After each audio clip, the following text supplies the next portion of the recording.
people have spotted 6ix9ine supercars being towed by the IRS as he can't pay his taxes. He was arrested on domestic violence charges Wednesday. Money dictate everything you do. Fuck yes, what the fuck? You're not here car selection? No. I'm never gonna address nothing. I'm never gonna address nothing. Y'all believe what y'all wanna believe.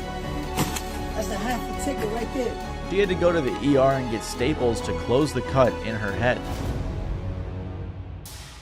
Tekashi. I just have known that his name is actually Tekashi, not Takeshi. So he has been a meme rapper, or I don't know, some people would say a gangster rapper, but some people would say no, he just wants to be a gangster but he hasn't been. So back in 2017 and 2018, you could say any song he released around that time, it would become a hit. He was very big back then. He was clearly at the peak of his career. But what happened nowadays in 2025, because there have been a lot of rumors about Tekashi are going to be bankrupt. Allegedly, 6ix9ine had his jewelry designer bags and even the plaques for his songs auctioned off by the IRS because he has tens of millions of dollars in debt. What happened? And some people would say Tekashi is having a really hard time because his persona as a rapper or even a person has been about being rich and being a show off. So allegedly he is having a really hard time to maintain that image, to flexing his lifestyle, luxury lifestyle. Although he allegedly has no money at all, his bank account is on red basically. Now let's get back to the beginning. Who is he? Before 6ix9ine broke into the scene, he was already controversial because of his rainbow hair and also the 6ix9ine tattoo all over his body. A lot of people would say this is a meme rapper. Some would say a gimmick rapper. But the more public known about Tekashi 6ix9ine, some people would say he's more than a meme rapper because he is actually dangerous or maybe acting very carelessly.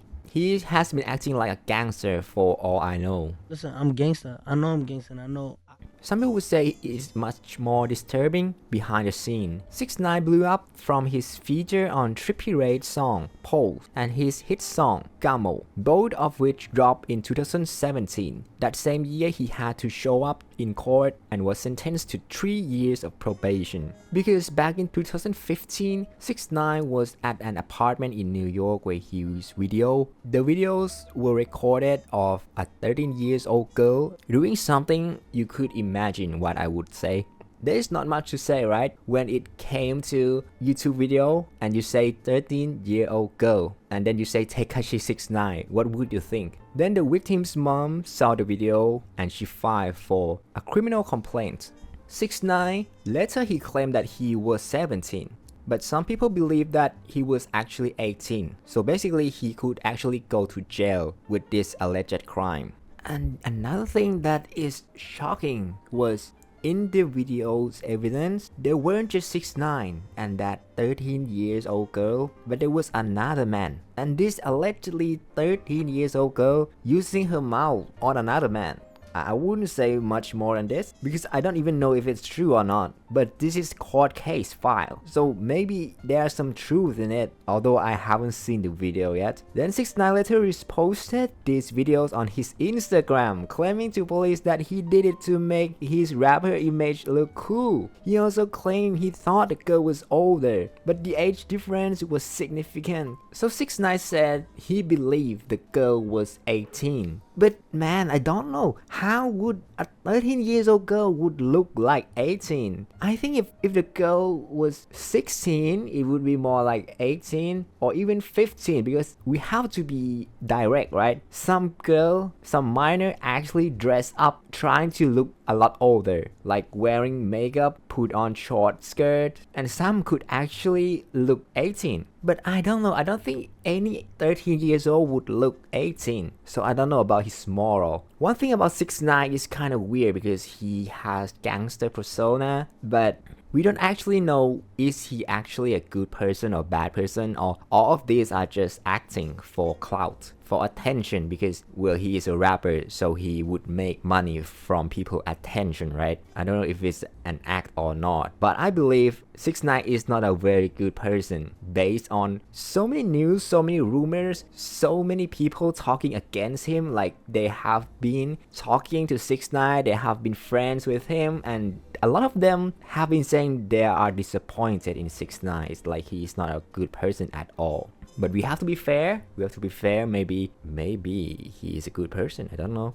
Also, because of the age difference was significant between 6ix9ine, allegedly 18 at the time, but he claimed he was 17, and the 13 years old girl, there was 5 years difference. 6ix9ine said he pleaded guilty instantly. 6ix9ine claimed that he was so confused and he was so young, so he was so scared. And I think maybe he thought if he pleaded guilty quick enough, it would reflect that he is actually feel bad about this and he would like get a lighter sentence. I just don't know, but it's not the way to do it, right? The law is scary. Some people would press you to plead guilty and you might have to go to jail for the rest of your life. I believe in USA there are some people actually wrongfully jail for about 50 years or so. They just got released a few years before this. So back to 6ix9ine, this was the beginning of his legal trouble. 6ix9ine continued to have a career, but he also had many more controversies. Right out of the gate, he was pissing off everyone in the music industry. He had beef with his former friend Silikami, who was mad at him for rapping on the Gamo beat because it wasn't made for him. What? So in my understanding, the Gamo beat was supposed to be for someone else, but 6ix9ine allegedly stole it. I don't know much about that. But Gamo was a very big song around that time. I have to say, I don't understand why people like it. I don't see anything pleasant about this song. It's just like a meme song to me. It's not a song that you would listen alone in the bedroom. It's not the song that you would listen. Maybe you would listen on the car because it would make you feel upbeat. I just don't understand. But it's not a pleasant song to listen.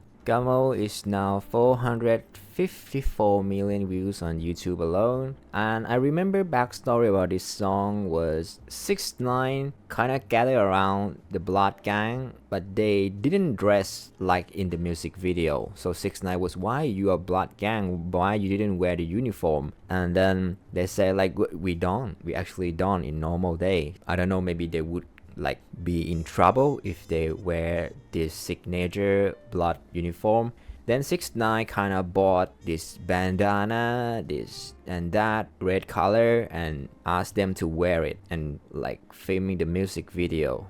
I think 6ix9ine song, this Gamo song, was successful because it associated with Blood Gang, which I have little knowledge about because I never been to even USA, not to mention New York, right? Is this gang in New York, right? And I think it was a genius move for 6ix9ine. Like, it made him very famous, become a worldwide rapper, even though his song wasn't actually good. Like, maybe not bad, but not actually good. Like, listenable. But the thing that I would say the price to pay is he have to live the gangster lifestyle or even have the persona of gangster, and it would cause a lot of things because so many people would want to harm him, so he have to always going out with so many bodyguards around him, and it costs a lot of money. Yeah, let's get back to the timeline.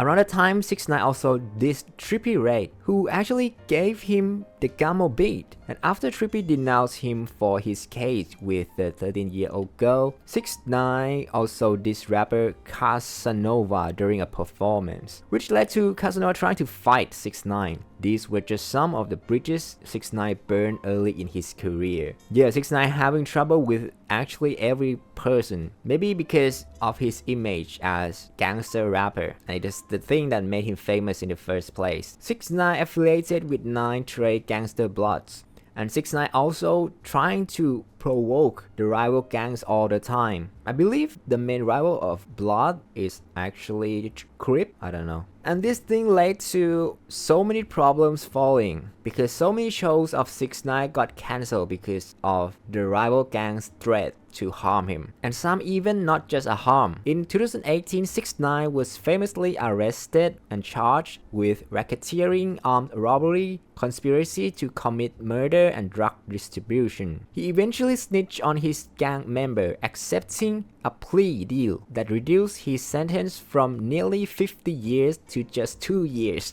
This thing is so funny. Like, oh, he's supposed to be in jail forever, but because of the snitching, he got very little time. And he was even released early because of COVID-19. You remember the time? Because there's so many prisoner in the prison, so they like release a lot of them for not a very reasonable reason. But his legal troubles didn't end there. In 2019, 6ix9ine ex-girlfriend and the mother of his daughter, Sarah Molina, accused him of abuse, including physical violence, emotional abuse, and other things. Although later 6ix9ine faced no formal charge, so there are more than one former girlfriend that accused 6ix9ine of doing these things, like accused of assaulting fans, also faking his death, and assaulting his girlfriend, and even sleeping with minors, although he faced no formal charges for the latter. Despite all this, 6ix9ine continued to brag about his wealth. You remember? All the time. With cash. With a lot of cash. And like, I'm rich, you poor. You have to clock in at 9 and clock out at 5. You poor person. But the thing is, lately his financial situation took a turn for the worse after he got out of jail. Even though he had a multi-million dollar record deal waiting for him, but his music didn't perform well. His album Tattletales sold only 53,000 units in its first week. I would say 53,000 was a lot. But maybe they invest so much money on him, like millions of millions, so it was not profitable, basically. And his follow-up album, Leyenda Viva, didn't even have first week sales records. He also released an album called Black Ball that barely anyone noticed. And by 2022, rumors were circulating that 6ix9ine was broke. His manager even said he had to send him. And there's also another situation that there was one friend of 6ix9ine. I don't know who he was, but he is called Steve Will Do It. Maybe he is very rich because he gave 6ix9ine a lot of money, and also he made a deal with the live streaming platform named Rumble by put $2 million up front. I believe it was a deposit, and the deal for 6ix9ine was he just had to go live stream every week, once a week, and I believe only an hour for each live stream. But 6ix9ine only got live stream 1 week, only one time, and then people have been saying he was lazy and he stopped live streaming, and that made this rich person, Steve Will Do It, lost $2 million US because it was a deposit for Rumble. It was in the contract. If 6ix9ine didn't show up every week for one live stream a week, then this $2 million would be taken out from Steve Will Do It. And that's the thing that he did to his best friend. I believe Steve Will Do It said he is 6ix9ine's best friend. And from this situation, I don't know how much truth in it, but if it is the truth, I think 6ix9ine was not a very good person at all, because he was broke that time, and his friend actually give him money, actually helping him, actually tried to do everything to make him can stand on his feet. But then he did this. He just have to live stream 1 hour a week, but he only did it one time. It's just really not normal, right? We are normal person like us would do anything for this deal. Just 1 hour live stream, you don't have to do anything. You just have to put your phone on, put on live stream. Maybe you have to just sleep, do anything. But he just ghosted. And then time passed. In 2023, things got even worse when he was ordered to pay nearly $10 million US to a stripper named Alexis because she sued him after he threw a champagne bottle at her in a club, causing her to need staples in her head. But he didn't show up to court, and the judge ruled against him. On top of that, he owed the IRS millions in unpaid taxes. By 2024, the IRS began seizing his assets, including his cars, his mansion, and jewelry. They even auctioned off his iconic items like his diamond shark chain, grills, and plagues. 6ix9ine addressed the situation on Instagram, claiming he didn't report his income for 4 years and that he had paid millions in taxes in previous years, but it was too little too late. His music career is now in shambles and he's tens of millions of dollars in debt. The IRS is actively taking away everything he owns, and it's clear that 6ix9ine has fallen very far from the heights of his early career. Based on everything he's done over the years, it's safe to say that he had his downfall coming. There's another thing about 6ix9ine that lately he kinda posts videos on social media or someone posts about him and it seemed like there is no bodyguard at all around him and he's kinda living outside USA. 6ix9ine even brag about that, like, wow, I'm not scared, I'm going outside without bodyguard, no bodyguard at all. And it's kind of funny because normally, I mean like before this, maybe around the time that he still have some money, whenever he go outside, he would have to be entourage of bodyguard, like more than 2 bodyguards will be around him, maybe even a lot more, because it's not safe at all for 6ix9ine to go anywhere at all. There are so many people that want to harm him. There is actually one video that 6ix9ine was in the bathroom of the fitness somewhere and then there was maybe 2 men that came and assaulted 6ix9ine. That it shows that he wasn't safe anywhere.